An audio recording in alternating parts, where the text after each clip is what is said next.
welcome Dr. Vera Songwe. She is the Executive Secretary of the United Nations Economic Commission for Africa. She has a host of other titles, degrees, former posts, one of being at the World Bank, and is the first woman to take the place of the helm of the United Nations. Vera, welcome, and thank you so much for joining us today. Thank you. Thank you for having me. Good day. It's an absolute pleasure. So I know we've got you in between an extremely busy schedule all around the world, dealing with vaccine crises, digitalization of Africa, you name it. So, I mean, one of the things that I wanted to just start is taking a step back from all of this and from a woman who has who's been born in Africa, coming from the Cameroon. How did being an African woman influence the trajectory for your career, and what do you do and what you're responsible for at the UN today? Listen, Karla, I think that's a good question. I guess if you're a woman born in Africa, which I am, I was born in Kenya, you don't sort of wake up in the morning thinking, oh my God, I'm an African woman born in Africa, right? You're just a woman who was born in Africa, and you go on. I think maybe the way it influenced me, and you know, one or two things probably, but you know, I guess it's I did go to a boarding school. I went to an all-girls boarding school. And I think the importance, it's called Our Lady of Lourdes College, the importance sometimes of this institution, it's very, very difficult, religious, you know, so anybody who has gone to a boarding school understands what I'm talking about, Jesuit style, 5 a.m. in the morning, wake up. But I think the benefit of that was that because it was all girls, there was just no gender discrimination, right? And so I think as in your formative years, you grow up without a sense that somebody is better than you, or that impression that, you know, you cannot do something because it's overwhelmingly difficult. The math teacher taught math and the physics teacher taught physics, and it was all girls in the room. And I think it does have some benefits in the sense that, you know, you're just struggling to be as good as you can be, and there is no distinction between other boys better in STEM and other girls better in STEM. So some of those kinds of inherent biases that a lot of society faces, I didn't confront until it was probably too late to be afraid of them. And so I think that gave me a little bit more sort of wind in my sails, right? So I can say from that perspective, a little bit advantaged than most others that grow up. But again, I also think now that I look back, right, it's not something I was looking for then, but now that I look back at that, one of the other issues is you know, growing up on the continent, and I again had a little bit of a different trajectory because I grew up on the continent, but not really, because I went back and forth. My father was traveling, my parents traveled a lot. But it gives you a sense of sort of, you know, what does the continent need? What can the continent do better? And how much more of the continent we can sort of take advantage of. And I think understanding, you know, the strengths and the power of the continent gives you, again, a little bit more assurance when you go out there, because you know we can get it done. And I think maybe this is the other part of the problem, right? Because you understand the continent and because you know the continent. And I come from Cameroon, and I was fortunate enough to have parents who made me sort of travel the breadth of my country. So I know every part of it. And you just see the amazing opportunities. And so you sort of, I guess maybe that's why I'm doing what I'm doing today, is to sort of see whether you can bring all those opportunities to fruition in a way that maximizes the lives of a lot of those young girls that are still there and need to excel. Yeah, fantastic. And I mean, you're the first woman at the helm now of the UN in the position that you hold. What have been, I mean, have you experienced, because now you're not in an all-female boarding school, what have you experienced? What have been the challenges in that role since you've taken it on? I think as in every institution, when you come in as sort of the new person, especially that you're coming from outside, there always is a sense of, you need to, first of all, spend some time getting to know the institution. You need to spend some time, getting people to understand a little bit your perspective. You need some period where, people need to follow a leader, and then behind that leader, ideas. So you need to sort of, I think, spend some time understanding what ideas are the right ideas for that moment in time, and then what are ideas that you can maybe take on later. It was a big institution. It is a big institution, and my first time leading an institution, I had sort of led offices and things. So it's a different kind of approach. And I was lucky because I had very good mentors coming into the job. And I remember one of my mentors saying to me, you're an economist, you're a mathematician, your job is not going to ask you for these things, it's going to ask you to manage people. Yeah. And I think I listened. I'm not sure I understood at the time, but I can tell you that 6 months into the job, I fully understood what they meant at the time, because it's a totally different conversation. It's not about whether, so having good mentors was also, I think, an important part of just, coming to the job and knowing how you understand it, and how you bring people together, and have, I think,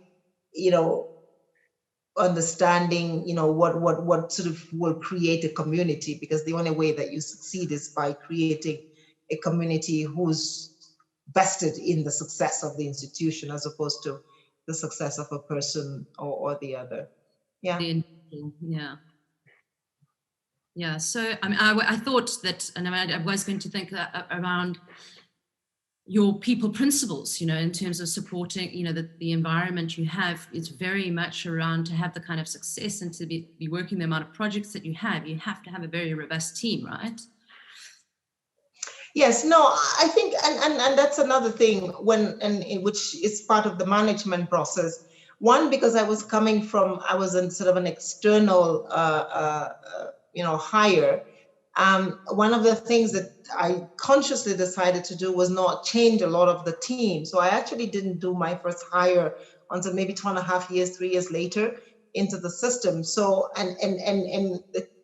that created a set of challenges, but I think also a set of opportunities, because then you sort of have to ask yourself, what is it in the staff that you have that is the best of them? And how can you work to find the best of each one of them, and then make a collective deliver, and which is very different. If you're sort of a CEO of a private company, you can fire everybody the morning after and bring a new set of people in and get going.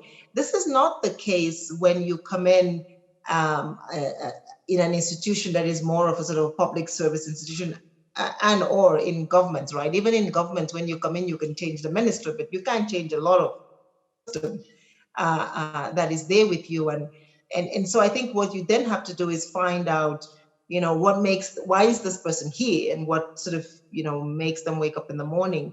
And hence, then I think spend some time just trying to understand how you can excite them in the job that they're doing. And I think that's where a lot of the work came from, was just going in and realizing some really, really amazing gems in the system, right? And also, I think people that can teach you something, that you learn something from, and you put them around you, and then amazing things happen when you find those people. Yeah. I give examples, but actually one of them is some guy who does work on nanotechnology, right? And who would have thought that at the ECA someone's doing work on nanotechnology in space, and so it's just, but amazing stuff. And then you can push that, and then on simple things like just making sure that we can track the SDGs, and how do we really track them, and what does this really mean for our member states, and somebody's out there, trying to do this work, but it does require that you bring them to the fore, and you, I think, demonstrate that work is as important. And so I think part of what I learned, and in creating all these little ecosystems was the value of just appreciating, and rewarding and recognizing work. It's in big systems, that can disappear very quickly because you're just sort of struggling to get to a goal. And maybe you don't stop to recognize. And so I think by doing that, then people want to excel even more. And so you create a system where, it begins to grow on itself and you don't have to work that hard anymore to get things done. Yeah, I mean, I was going to ask you about some of the lessons that you learned. Is what it's now 5 years? Is it going on 5 years, or you're No, it's going on 4. Yeah, it sounds like it's going on 10. I feel like I've been doing this for 10 years, but it is. Yeah. It's 3 years and then some. Yeah. I was never a mathematician, so let's. But that's okay. What have you? I mean, what are some of the highlights? And because you say you don't often stop to reflect. You've got these massive SDG goals to achieve, and the coordination of what you do is intense at the very least. What are some of the things, the takeaways, the highlights that you've had in the last 4 years that you can share with us? That's a good question. I think the first one will be internal, and it's really, getting the whole system, I think, to work amongst, in a collegial fashion. The ECA is a big institution and we don't have everybody in our days. We have 6 sort of satellite offices. And I think in the beginning, there was the sense that, the sort of, the babies were not sort of necessarily linked to the center. And I think we have managed and successfully been able to create a system now where there is interaction between the center and the periphery, and within the center, a lot more cross-sectoral work, because development is inherently, we have 17 SDG goals, but each one, affects the other. Gender affects everything else that we do, and reduction in poverty, partnerships are essentially, things that everybody needs to take care of. So that I think will be, for me, one of the most important ones, is just stabilizing the system, getting a little bit more understanding of everybody. And so we introduced something called the accountability and the program review, where every 3 months, all of the system gets together for 3 days. And that's all we do, is just everybody presents their work, and there's criticism, and there's recognition, and there is, oh, you're doing that and I was doing that, maybe we should do it together. And that builds a system, and I think that works well. So I think that would be, for me, an important highlight, is just getting the system to be able to speak with one voice, and so that any one of us is an ambassador of the institution when we go out, because we now know that what we are doing as a collective, as opposed to just me talking about it in a way that I think before it was just, okay, well, send the ES out. And now I think you can be confident that there's a lot more people that can go out and say the same things across the system. I think the second highlight is probably some of the work that we've been doing on the CFTA, the African Continental Free Trade Area Agreement. I think, a huge, gigantic task started, before many of us have arrived. Anyway, at independence in 1960, people were talking about, creating an all-African market. Our forefathers, Kwame Nkrumah and the rest, talked about it. And it had its fits and starts, but finally, January 1, 2020, it came to life. And that happened because there's a lot of work that went into it in the past. And I think that the signing of the agreement in Kigali is a huge, huge moment for the ECA team. We have an African Trade Policy Center. But I think, building off of my first highlight, which is the whole system working together, I think the CFTA is one of those areas where everybody felt vested. It was every day we were meeting, whether you were doing the macro work or the trade work or the energy work, to see, which country did we need and how did we get to 33, and did we need another country to ratify? So there was a lot of momentum. And I think that's the power of an idea, right? If you have an idea and you're able to communicate it in a way that people understand the sort of grandeur of the ambition and the importance of the ambition, you get there. So I think the ratification of the signing of the CFTA, and then the ratification from Niger to Kigali, big moments, and then to January 1 of 2020 with the sort of coming into being of the CFTA will be, I think, what I will consider another very important moment in sort of ECA history. I think another thing that we have done very well is on the gender piece. We have, unfortunately, because of COVID, we didn't really get to celebrate Beijing plus 25 as well as we would have wanted to. But the momentum in the last 2-3 years getting to Beijing plus 25, and for me, sitting there and listening to all these amazing women who went to Beijing, and even just the stories of how they got there, and the Senegalese women and the Zambian and the Namibian women, and the whole sort of story around, it sounded like a freedom fighting movement almost, but just amazing lessons for us. And I don't think that those stories are told often enough, right? And I remember I went into a meeting, I think 1.5 years ago, 2 years ago, and it was all set up, in traditional style with somebody giving an opening speech and we just suggested, let's just do a round table and have people speak. And there were all the generations, university kids from Addis Ababa University, myself, and then there's people who had gone to Beijing and, and saw the change happen. And it ended up being a really, really amazing conversation with this sort of, 4 women. People talk about 4 fathers. I don't want to call them 4 mothers, but just the foresight that they had and the struggles, and to learn that a lot of sort of the declarations that came out of Beijing were African positions at the time. And maybe we've lost some of that. And so I think sort of trying to get that story back again and get Africa at the fore of the conversation on gender was quite an important moment for us. And then there's many more, but I think those are some of the big highlights that I would put on the table for now. And I mean, for some people in their lifetime to be part of any one of those would be a legacy in itself, I think. But there's other things that you have, and it's related to the CFTA in many ways, and the upliftment of the continent. You've been working on spearheading digitalization in Africa. There's a quote that I read. It's been quoted that women are the missing face of Africa's digital revolution, with only 18% of women with access to the internet compared to 25% with men, and a mere 30% of content creators and coders and entrepreneurs are women in the African continent. So I'd love to hear a little bit more. We are hosting something called Africa Tech Week. It's happening next week, the 5th and 6th of May. And we're having a Women in Tech session, but I think not enough is happening to come together and vocalize these efforts. And it's an important, I mean, just from your perspective, why is it so important that we digitalize Africa, and really where are the opportunities for women in that regard?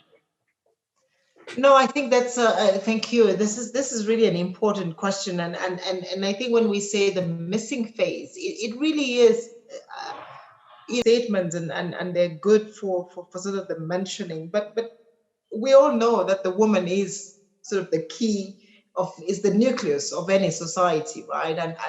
And development happens through that, and progress happens through that, and as they say, you educate the woman, you educate the village. And in our century, our moment is defined by those who have access to, better communication, to digitization, but access to information. And the African woman begins to become missing actually as she is born, because, we have a whole cohort of African women who do not have an identity. They have no identity card. They don't exist for us, and for us policymakers. They don't exist for schooling. They don't exist for healthcare, and let alone for voting, so that their voices could be heard, and what they want, understood by public policy, or even, the private sector. And therein lies an important part of the problem, because if we cannot identify where the woman is, we don't know how to help her. If we cannot identify where she is, we don't know how to help her newly born baby. And then it just, it just continues. The problem just sort of, and so really what we need to do, and one of my big fights is with our civil registration systems are civil registration systems today that are based on a lot of paper, and people have to go into an office and tick a box and do all those things. But we know that African women are giving birth all over the place, and what we should be able to do with digitization, and this is the beginning of it. So yes, we want them to have access to use it, but first and foremost, we want to be able to use digitization and new technology on them to make them part of an inclusive society. And so, we have all these endless debates in, glass offices, beautiful offices across the continent and outside the continent, about how you identify and give an identity to a woman. We could do this with big data. We could essentially, these women who have a baby go into a shop to buy food, they buy a SIM card. If we could make every SIM card location a data collection location, we will not have missing women, we will not have missing young girls on the continent. But there is a stake out there that says, we must go to a civil registration center and we must fill a sheet, and I'm sure somebody's going to come after me after this. But, I think we can do this much faster. I think we can do it much better to bring this women into the system and ensure that, the woman who is giving birth and that girl child that shows up are immediately captured in the system. And then we know how to then provide the services that they need. The second thing, of course, then is, giving them access to a computer or some kind of digital platform as they get into school. And, what better evidence than COVID to tell us 300 million kids at some point on our continent were not in school, right? And this is because we don't have access to the systems that, kids in our, cities, if you're in Nairobi and if you're in Rabat or if you're in Johannesburg, you can study online. And that's great. But the minute, even in this countries, the minute you go into the hinterlands, you can't. And so what happens then is, if you're a 12-year-old girl or a 13-year-old girl who is beginning to show some signs of maturity, your parents think, maybe send her off to marriage. So we saw, unwanted or marriages go up, which means, at 12 years old, we're putting you into a marriage, and because it becomes an economic question for your family, and we haven't yet demonstrated that sending a girl to school is good economics, because she can actually get out and work and take care of you. So and that's the problem. And then so she becomes missing again, because she goes into sort of early marriage, probably depressed, closed behind doors, and so you begin to see how we build that problem. And so then it's no surprise that, only 12% of women actually have access to the internet and then can use it, because we have been taking away their opportunities. We've been taking away access. We've been taking away policies that they need from the time they were born. And every crisis that happens hits them first. And so while the younger ones are being sent off to marriage, the other ones, that is 70% of our informal economy, have seen their jobs disappear with no sense of a social safety net policy that can find them, because we have not registered them. So we don't know how to reach them again. And so this is a problem that, and for me, it's in multiples that they're missing, that women are missing in society, in our societies. And we just need to find ways of bringing them. So I can go on and on, but yeah, there you are with the, and so digital, what does digital do? Digital for us ensures that we can, these women don't have to move from where they are. They don't have to, if we can, and some of this investment, and this is the link with the private sector, is if there is a space where, services today in Africa's economy are 51% of our economy, means the value addition, the productivity of the service sector is quite high. And the private sector has seen that and has recognized that, and is coming into into those areas. We can put up cloud computing, we can put up internet stations, we can increase the broadband. There's so much that can be done by the private sector to make sure that women have access. But we need policy to sort of open the way and clear the way for that. And so when we have these numbers, which we continue to send out of, only 28% of the women have access and connectivity, it's a lot about policy. Are our policy makers putting in place the right policies to attract the private sector to come and manage the business, to come and ensure that it's done well, and so that the public sector is not spending resources wastefully for things that the private sector can do better, and women will benefit much faster. Mm.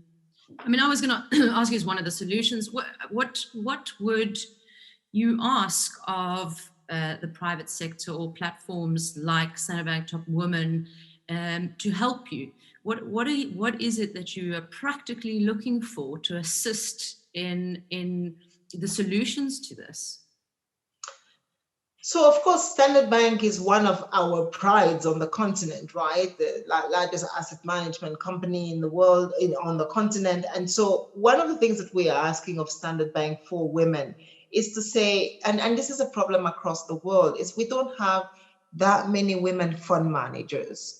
Essentially, a fund manager is somebody who sort of decides where I'm going to invest my money and how much of my investment I'm going to make in a particular sector, in a particular woman. And what has tended to happen is that over time, women have been almost pigeonholed into, a small agribusiness. So, if a young woman fresh out of business school or anything else comes out and says, I want to go into some food processing industry, she will find financing. She will find financing, but even our data shows that she could find financing up until her business is sort of medium sized. The minute it's medium sized and she wants to go larger, the CFTA has just happened. Maybe she wants to go 5 countries as opposed to the 1 country. It gets very, very difficult for her to access, above $1 million to $5 million worth of financing. And she almost always has to then partner with a man, and then together, or sell her business to a man, and then he can go off and get the same resources from the same firms that she would have gone to, and they would have said no to her. And so what we're hoping is that, institutions like Standard Bank, if we work together, and we're very grateful, work together with them to create women fund managers, who are the ones who make these decisions for other women. They can identify with these women, they can believe in these women, they can trust in them. To be able to grow their business, to be able to scale it. And I think the women will see in them role models of what they want to become. So you begin to create a sort of reinforcing system. The second thing is, there are segments of our economy that are very profitable, but for which, the male sort of resource manager doesn't have a sense or doesn't understand that segment of the market well enough. And this is the same thing. I mean, we spend our time in many businesses, trying to explain to banks how to lend to smallholder farmers. So it's not a criticism to say that men don't understand when a woman shows up and says, I want to build a drone. But it's just they haven't figured out that, this is a business in which women can actually excel, because women have been pigeonholed into agribusiness. So when you show up and say, I'm doing something in the STEM field, very difficult to access financing. But then we're hoping that if you have a woman who is there to provide that financing, she'll understand it much faster because she believes in you automatically. And so maybe we can create more diversified business options for women who are looking to do something different. And there again, I think that with the discipline of a bank like Standard Bank, with the sort of recognition that they have, sponsoring this kinds of initiatives will crowd in more people behind those initiatives and ensure that Africa begins to get to a place where women feel like, they have a seat at the table and they can then empower others. Absolutely. Absolutely. And then if we're speaking about, so that's sort of what the private sector is doing to assist the enablement of women in funding and within certain sectors.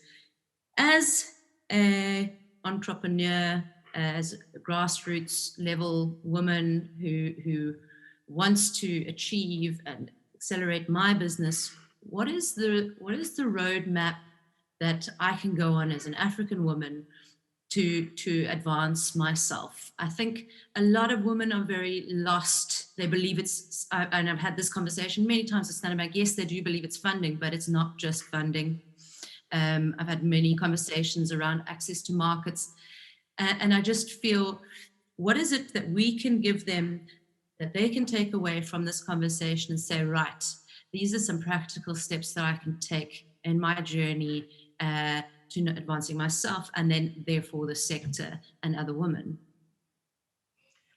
Three things. The first one is community, and sort of trying to identify in the communities where you are what the other women businesses are doing, and create a sort of a self-reinforcing system so that you do have access to different spheres of knowledge. It's no surprise that the men have groups that they work around with and work with, because that's how they share information. That's how you know that there is going to be a call for proposals for the next big bid that the government is going to offer or that the private sector is going to offer. So you must be in a community. Sometimes it's very difficult for women because you're doing the business, you're running home to manage the kids, you're maybe even taking some more classes because you want to better yourself, and so there's not that much time. But it is, I think, investing in some kind of community is quite important, because then you get information. It's the means to information. You get a sense of what's happening in your sector, what are the new trends, what are you missing? Somebody else is catching it and you can share that information. I think that's particularly important. I think the second, and you're right, it's not always about financing. It's about first getting the information. And then the second thing is about understanding the business trends in your sector and learning and getting better at sort of being able to detect what is happening and how you go about that. Again, and then finally, but more importantly, it's really about the business environment. It's about, and I always say we talk about doing business. And when we talk about sort of ease of doing business, one always thinks when you talk about it, you're talking about big business. But big business doesn't really care, because big business goes in and flies in and sees the president and they get everything they need in 3 days. But if you're a woman, in a rural area trying to start a business and it takes you 3 months to get your water connected and another 4 months to get your electricity, by then you've lost your business, because you've spent so much time just waiting to have everything that you need. So most important, I think, is really that business environment improvement, is taxation, what kinds of taxes are levied on the business, how they're levied, which is one of the reasons why many of the women businesses stay informal, because, despite all the other difficulties that exist to start a business and to run a business, the sort of fiscal systems tend to be a lot more regressive, meaning that, the sort of those at the bottom end up usually paying a lot more. And so that is also another part of the problem. And I think on the continent, we need to review a lot of this and see how we can ensure that, there are some incentives to creating a business as opposed to disincentives for women. And then a lot of women on the continent do transboundary business. And so harmonization of policies. If you're going to go from Ghana to Togo to Benin, you cannot confront different rules and regulations and different systems each time you go across one of those borders. So this is one of the powers, I think, the strengths of the CFTA is if we can succeed in harmonizing, some of these processes for women, it makes it a lot better and even a lot cheaper. So then the issue of access to financing becomes a lot less, because, the cost of doing business is reduced. And I want to go to the next question, which you said is, what are the trends, the biggest next growth path for women in Africa that they should be looking out for? It's a good question, but it's also a tricky question, because when you say that everybody wants to go there, I think that the African woman is as diverse as the continent, right? Mm-hmm. And clearly the digital space is a huge space. And we did one of the most exciting things, and you asked me about some of highlights. at the end of last year, December 2020, we had a boot camp, a sort of a digital training boot camp for over 3,000 women across the continent. I did, and this is the beauty. Well, I was going to say this is the beauty of COVID. I don't think one can really say that. But the benefit of it is that we were able to do this, you know, with everybody staying where they were and connect all these different countries. And so, you know, people working from Ethiopia to Kenya, but virtually. And you know, you had young girls designing clothes, you had young girls designing television programs, you had young girls designing environmentally sustainable bottles, clean water. I mean, this was the range of the innovation that was coming out of 2 weeks of training. And just and each one of them, you know, somebody who designed a bracelet for pregnant women so that you could sort of constantly monitor the heartbeat of the child that was connected to your doctor. These are real life problems, and each one of them a potential, you know, huge a market space for each one of them. So my sense is, I think, you know, one of the big trends is, the first big trend is the woman's mind, right? I think that if we could just allow the young woman's mind on the continent to open up and excel and give her the tools she needs, Africa would explode. Because, you know, if you look at what they can do in 2 weeks, imagine what if they had the right circumstances and the right conditions. You know, we just saw, you know, 3 months ago, a young woman in the United States IPO an idea for what, $3 billion, because she had the right circumstances and the right tools to do that. So for me, that's the first thing. It's just the woman's mind. Give her the possibility to do that. And then, of course, technology, healthcare. We're now seeing with COVID distance healthcare practices and a lot of that's happening. And so there is, I think, a huge opportunity there. The whole service industry with the CFTA logistics, insurance, managing of sort of the movement of goods, the security sector is going to be a sector that is going to explode. Cybersecurity itself, with you know, with digitization, with computers, we need to protect our information more. Huge business opportunity, I think, that is going to come out of that as well.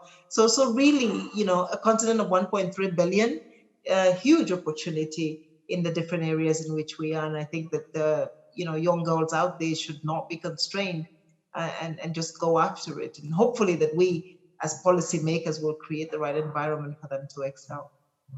I love it. You got me excited. So, I mean,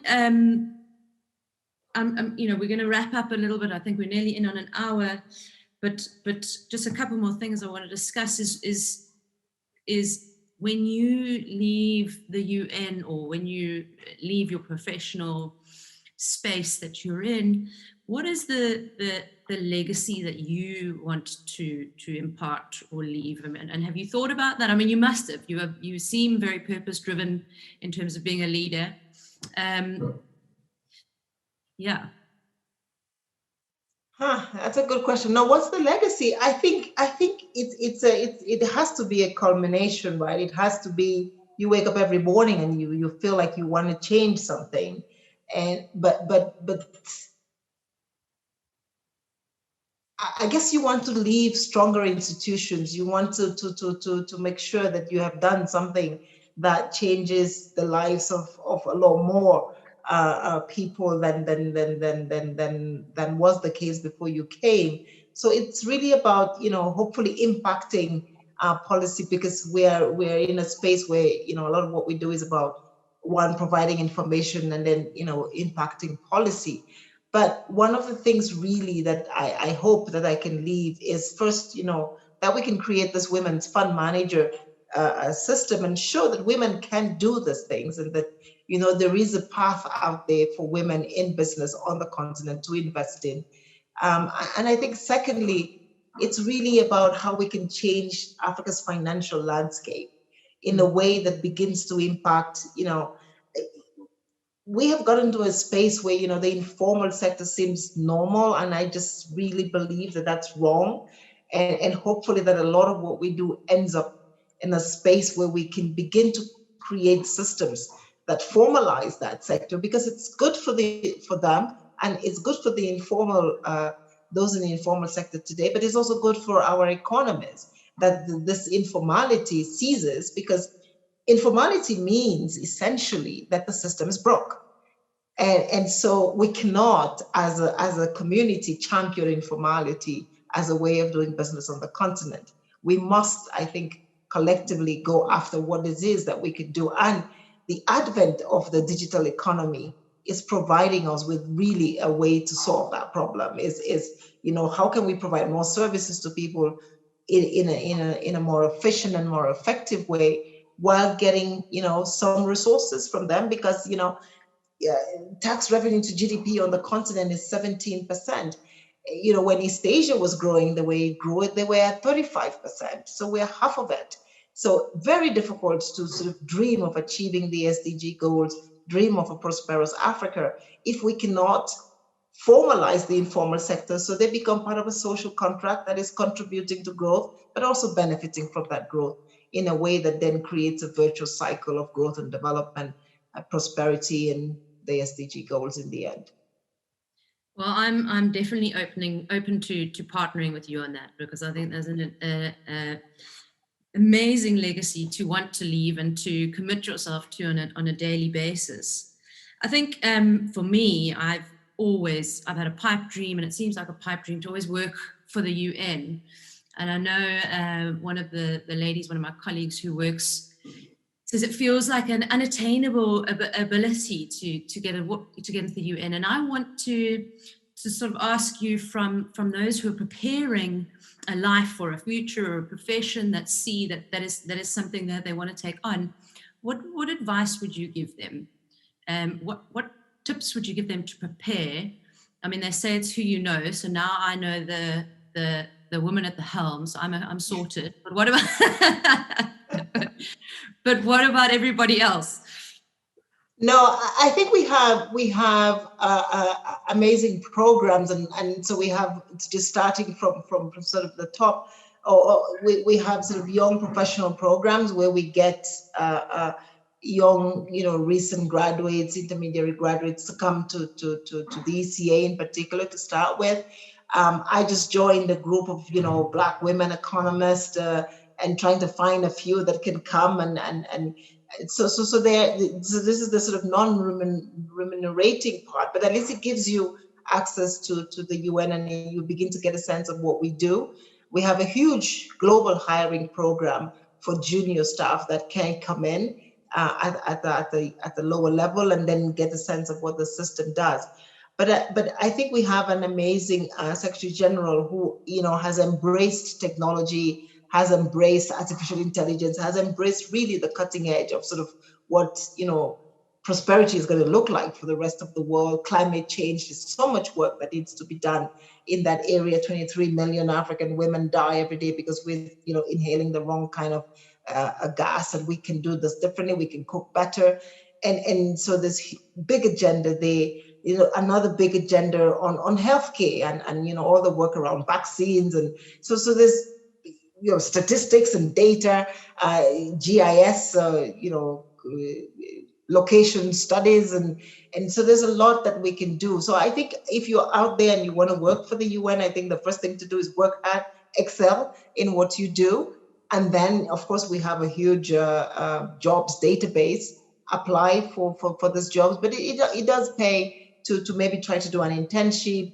It does pay. We're always looking for more interns at the ECA and globally. It does pay. Now we have what we call resident coordinators in almost every country. So, if you're out there, go out, check out what the UN is doing in your country. Of course, I've spoken a lot about the development side, but people are thinking, what about the health? What about the human rights side? Huge human rights agenda, huge peace and security agenda. Well, of course, we're on a continent that needs it more. Hopefully, we will be needing it less. But I think that we will need it less if women were making some of those decisions, and so we could do that. But so there's just an enormous amount. But another way of working with the UN is not, you don't have to be in the UN, right? And I take the area of peace and gender, peace and security, for example. We need women at the table in many of these peace and security discussions. We don't have them. So if you're in your community and your community is a community that is rife with conflict, maybe start some discussions at that level. When the UN finally comes, if we come, we will reach out to you and we will bring you in, because we need, at least those of us women inside the system, are advocating for more women on those tables, at those tables, discussing local issues and discussing how we get peace going. And so I think you can start at that level and then, come in, not now as a UN staff or UN employee, but as somebody who is talking to the UN, toe to toe on how you need and how one can restore peace in your communities. So and then maybe when we succeed, we'll bring you in to come and lead us and tell us how to do it globally. But start with your community. So I think those are different channels and routes into. It's a huge organization. It's millions of people that work in the UN. So there are opportunities. Don't despair, but again, you must excel and have this, I think, calling for service in you. And speaking of calling for service, I just want to say on behalf of Stand Back Top Women and myself as an individual, thank you very much for your service. We are always watching your movements, and we are always keeping abreast of what the UN and the ECA is doing, and we'd love to support it more. So we're a friend, and hopefully we can also be part of your community. My very last question for you, it's a bit off the cuff, but if you were going to write a book, what would you call it? One Day in the Life. Say that again? One Day in the Life. Fantastic. Okay, so we'll look forward to reading that book one day, Vera. Thank you for your time, and good luck with your travels. Good luck with everything that is happening in the moment. I hope we get to connect again soon. But I'm gonna love and leave you now. And thank you for your time. Thank you. Thanks a lot. Thank you. Thanks for everything. Ciao.